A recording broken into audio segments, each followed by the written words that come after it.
Radio Rahim with Fabio Wardley. I spoke to you about how big a star you are becoming in the U.S., and that's because of the knockout power. Tonight, again, I think the work that you did as a experienced boxer is what actually got the job done.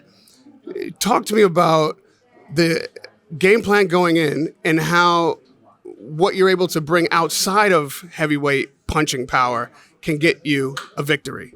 Yeah, look, it was boxing tactics. It was a game plan that we'd put together to pick my mark in spaces. There wasn't need to go crazy or put loads of crazy work in, a flurry of punches for no reason. Like, well, obviously when we have him hurt, commit to it. But aside from that, work him up, down, keep him guessing, keep the jab going, work to the body, and just keep things different for him. Keep him second guessing himself and keep him wondering what I'm going to do next. And that's what we were doing.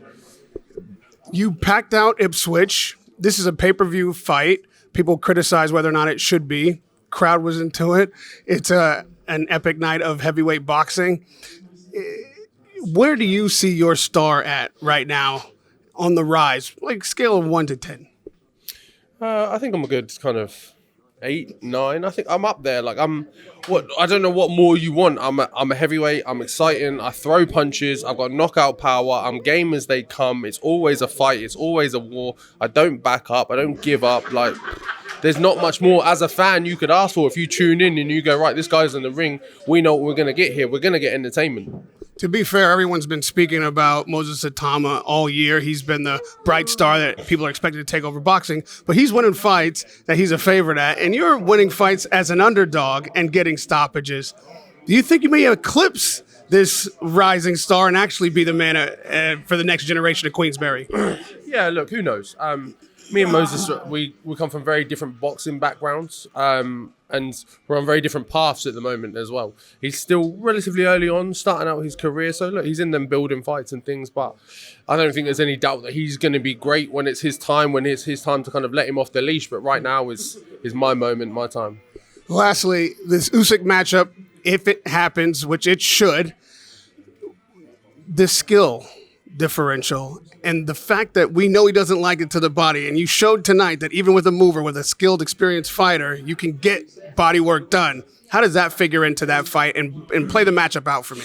Yeah, look, it's a hard one to play out. You don't know whatever he's going to do, how he's going to turn up, but he's a great boxer. But if anything, I've proved that Justasuni, great boxer, Joseph Parker, great boxer, very experienced as well. But in a sum of it, I find a way to win. Like if you're beating me to the punch or whatever else, then I'm going to put my punches together. Or if I need to get you out with one clean punch like I did with Justasuni, then I'll do that. Or if I need to get you out with a flurry like I just did with Joseph Parker, then I can do that as well. But one way or another, fight going my way, fight not going my way, I stay composed in the ring and I find a way to win.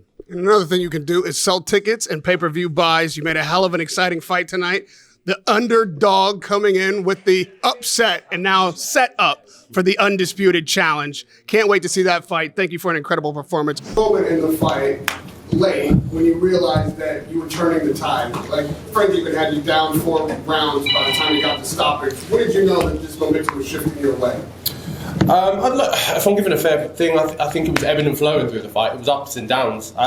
All I needed was that second round to know I could hurt him, to know I had him going, to know I could get him out of there, to know that if my punch lands clean, he's going to get going. So that was all I needed throughout the rest of the fight. If every other round didn't go my way, the same mentality, the same focus, same concentration as just get to the end, get to the target, make him miss, make him pay, hurt him. And I believed all the way through that I could get him out of there. Are you thinking about how many rounds you have left as you get to the last quarter of the fight? No. It's every round is about this round. Every round is the last round to me. Like, I'm not taking rounds in there. Have a round off, chill out. All right, it's a 12-round fight. Just take it easy. Maybe in the middle rounds, come back around strong. Every round is the 12th round to me. Every round is a championship round. So I'm treating them all the same. Like I went at him. I shipped 20 odd punches at him in the second round. That's not a man who's being conservative. I'm trying to get people out of there. You said to me before the fight that people will be distracted by your knockouts, by your power, and not give you credit for being somewhat of a technical fighter as well, or at least having skills. I thought the body work was what got you that stoppage late.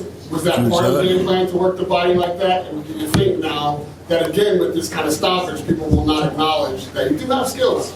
Yeah, look, I think there was a lot of moments in that fight where I was outboxing Joe, or at least boxing on a level with him, and boxing very well. I was winning rounds, picking shots, picking moments, sticking to the game plan very well.